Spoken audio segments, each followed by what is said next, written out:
Le contenu, que ce soit sur Instagram ou sur d'autres réseaux sociaux, on peut être à un moment donné ou à un autre à court de contenu car on ne trouve absolument plus rien à dire.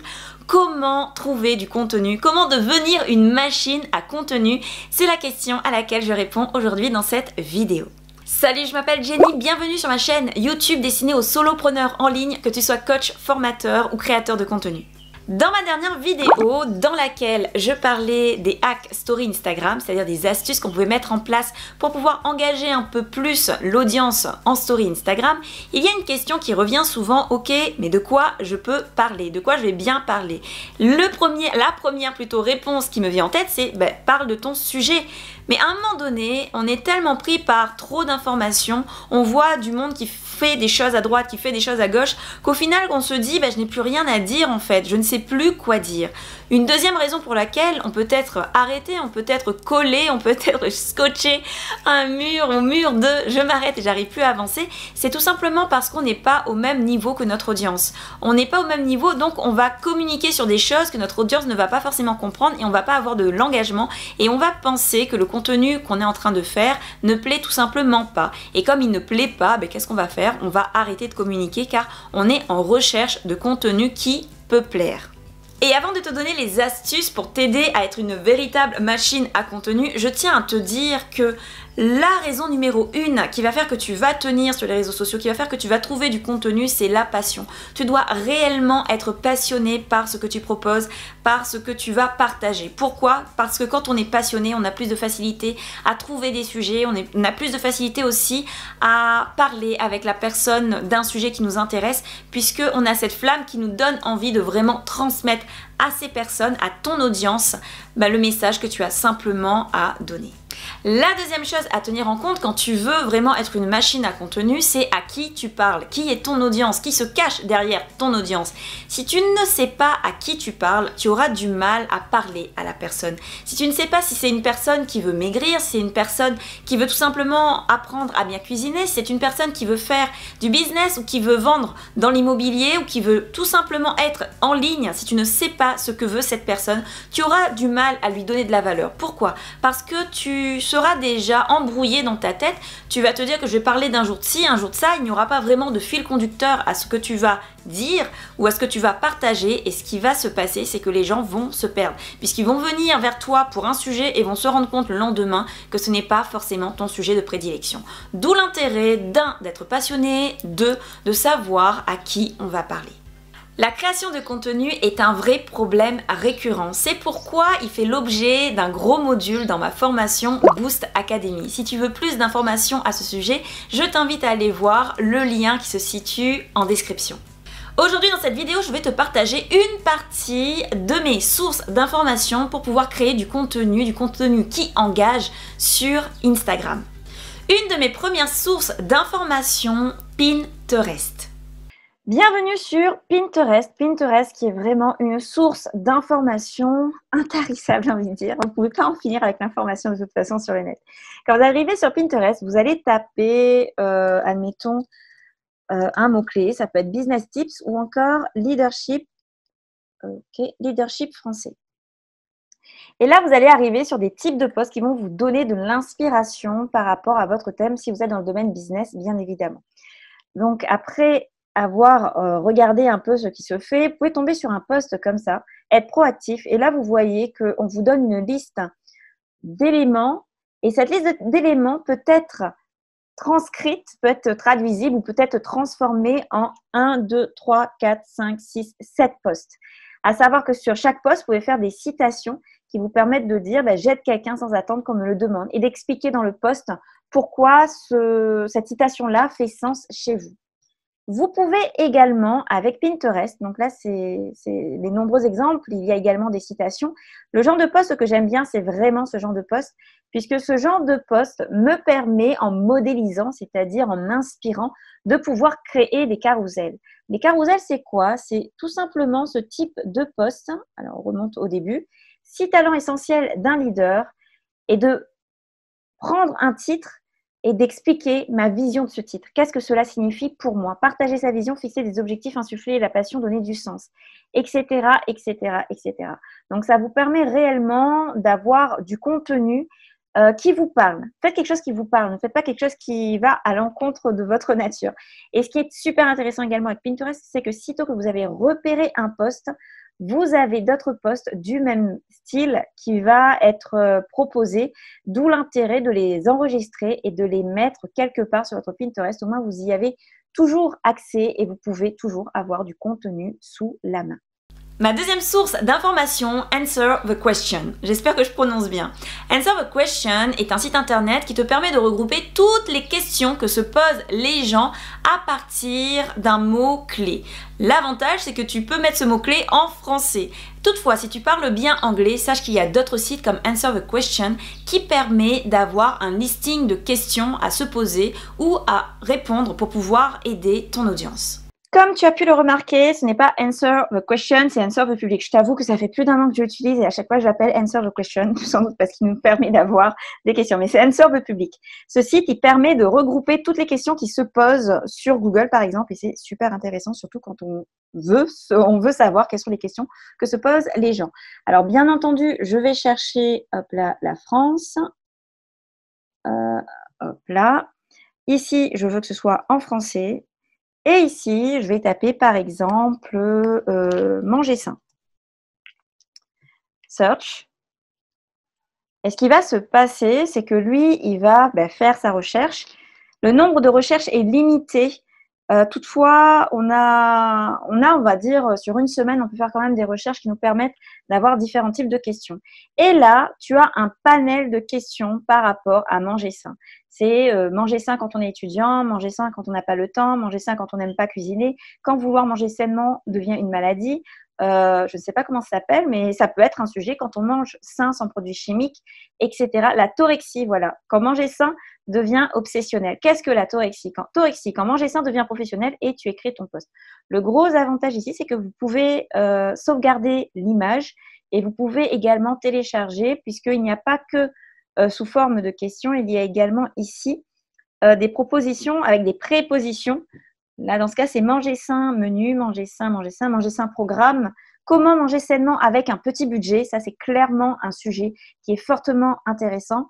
Manger sain avec des graines, donc quelles graines manger? Manger sainement avec la naturopathie, etc., etc., etc. Donc, Answer the Public qui te permet d'avoir directement des sujets sur lesquels tu peux parler sur Instagram. Donc, un sujet de création de contenu. Source numéro 3, les commentaires des autres.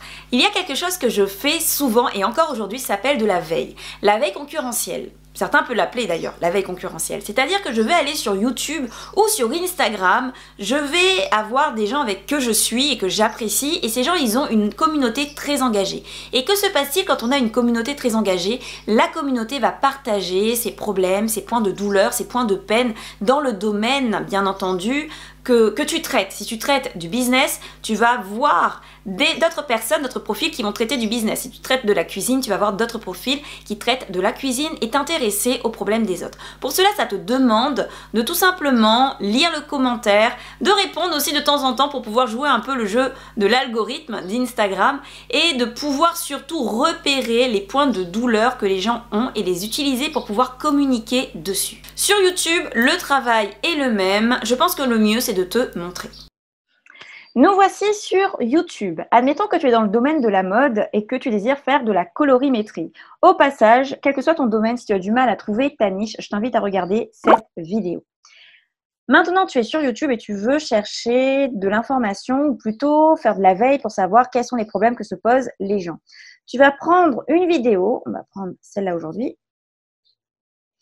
Et dans cette vidéo, alors tu peux la regarder si cela te dit, mais ce qui est le plus intéressant, c'est surtout les commentaires des gens. Et là, tu vas regarder, et donc voilà, regarde, ça tombe bien. Donc, vidéo très intéressante, je ne connaissais pas du tout le concept des 4 saisons. Donc, le concept des 4 saisons, si tu es dans le domaine de la mode, c'est quelque chose sur lequel il faudrait faire un post. Par contre, me concernant, j'ai un teint doré, mais beaucoup plus clair l'hiver. Est-ce que dans ce cas, il est possible d'avoir 2 profils différents en fonction de la période de l'année? Clairement, ce genre de question, donc tu peux poser la question différemment puisqu'elle est quand même assez précise. Toutefois, c'est le genre de sujet que tu peux utiliser. On a encore une autre question ici. Les blondes à peau blanche et yeux bleus sont quelle saison? Donc, la colorimétrie, je comprends qu'apparemment, au vu des questions qu'il y a, c'est quelque chose qui est très intéressant. Donc, je vais avoir mon petit cahier à côté et je vais écrire tous ces messages. Je vais me faire un document sur mon poste informatique pour pouvoir regrouper tous ces sujets de poste. Et ça fonctionne sur YouTube et ça peut fonctionner également, ça fonctionne également sur Instagram. On peut d'ailleurs, on repère le nom de la personne. On va aller sur Instagram. Hop là. On va taper son nom. Bon, j'ai quelque chose de très business sur Instagram, mais c'est pas grave. Donc, elle a une belle communauté. On va prendre n'importe quel poste. Et là, on va voir, donc j'adore le look. Ton portable est dans ta colorimétrie. Magnifique, pourquoi pas. Comment accorder son portable avec son look, etc., etc. Donc, tri dans le dressing et nouvelle garde-robe, c'est un sujet qui intéresse. Toutefois, on n'a pas de questions. Toc, on va prendre celle-là. Elle parle d'un live, d'un replay qu'elle a joué. Il nous faut un post avec une information. Donc, je ne lâche rien tant que je n'ai pas d'information. Voilà. Comment trouver la bonne couleur de cheveux adaptée à sa carnation? Donc, clairement, c'est un problème qu'on pose. Donc, comme c'est un problème qu'on pose, c'est un problème sur lequel on va partager, on va donner de la valeur. Juste une indication comme ça. Donc, voilà comment tu peux utiliser la veille. Voilà comment tu peux utiliser de la veille concurrentielle avec la lecture des posts, la lecture des problématiques des gens pour savoir sur quel sujet tu peux communiquer et te créer encore une fois une banque de contenu à partager. Quel est l'intérêt de faire cela? Tout simplement, tu réponds à une problématique, plutôt à un problème précis. Et plus tu seras précis et plus les gens viendront te voir pour un problème précis et plus tu auras une communauté engagée. Et donc une communauté susceptible de se convertir en prospect puis en client. D'où l'importance de répondre vraiment à des problèmes qui sont précis simplement. Ma quatrième source d'information, Canva. Oui, tu as bien entendu Canva. Je t'avoue, Canva, ça fait un bail que je l'utilise et je n'ai jamais réalisé à quel point il pouvait être généreux en termes d'idées pour pouvoir faire des posts, on va dire, plutôt intéressants et avec des sujets qui peuvent être intéressants. Je te le montre. Bienvenue sur Canva, qui est réellement un site que j'aime utiliser. Dès que tu arrives, on te propose déjà de créer un design et on te propose des publications Instagram. Tu vas cliquer dessus et là, tu vas arriver sur un post, on va dire, déjà aux dimensions déjà établies, mais ce qui nous intéresse le plus, c'est ce qu'il y a sur la gauche. Comme tu peux le voir, si on prend par exemple les publications qu'on propose par rapport au coronavirus, tu as déjà des posts qui sont tout faits, il suffit de cliquer dessus, de changer la couleur, peut-être de changer le texte. Toutefois, tu as déjà une image qui t'est proposée, tu as déjà des polices qui te sont proposées. Donc, il reste très peu de choses à faire dans ce domaine-là. On va changer de sujet. Si tu veux faire des posts avec des textes qui sont assez forts, qui sont écrits, hop là, celui-là est très intéressant. Donc, si tu as du mal à trouver des polices, si tu as du mal à trouver un design, je trouve que Canva est vraiment, vraiment, vraiment un outil, si tu es créatif, qui peut vraiment t'aider à pouvoir créer des posts. Le gratuit, la version que j'ai, c'est une version payante. C'est la première, on va dire, le premier palier. Toutefois, avant de passer au payant, je t'avoue que j'ai utilisé beaucoup le gratuit. Et le gratuit, déjà de base, il est complètement, je trouve qu'il est complètement généreux. Donc, encore une fois, des posts qui te permettent d'avoir des idées sur quel genre de post tu veux. L'avantage de Canva, c'est que tu as des photos.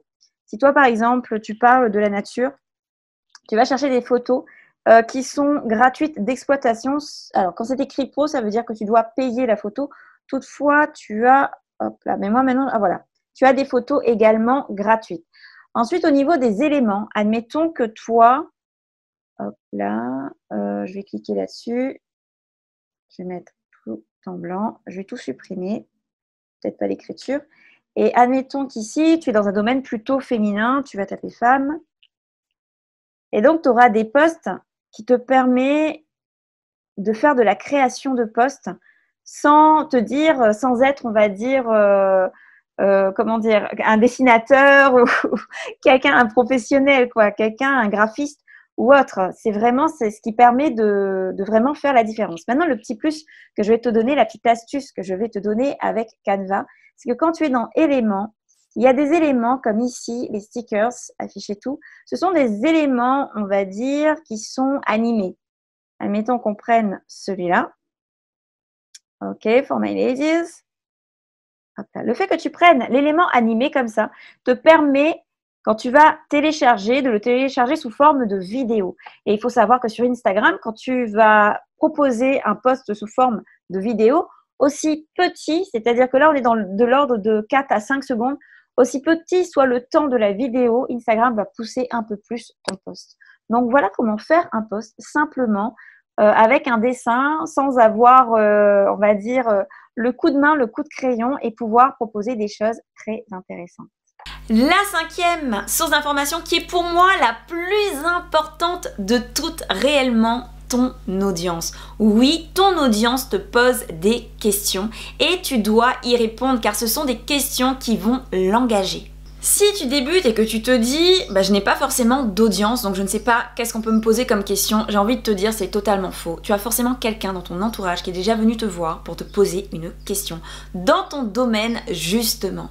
Est-ce que tu te souviens de ces questions? Pose-toi la question justement, pourquoi vient-on me voir? Pourquoi, ou dans quel domaine ou quel problème on me demande, sur quel problème on me demande des conseils. Et c'est clairement des sujets que tu peux utiliser.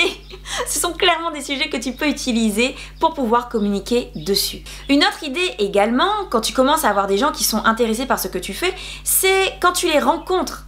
Une autre idée, c'est lorsque tu es dans des soirées de networking ou des soirées d'entrepreneurs ou des soirées dans ton domaine. Tu peux aller par exemple dans un salon, rencontrer des gens qui vont exposer, on va dire, des choses qui ont un rapport avec ce que tu fais et leur poser des questions. Mais pourquoi les gens ils viennent vous voir? Quel genre de questions ils vous posent? Et ces gens-là peuvent être également une source d'inspiration pour pouvoir trouver du contenu.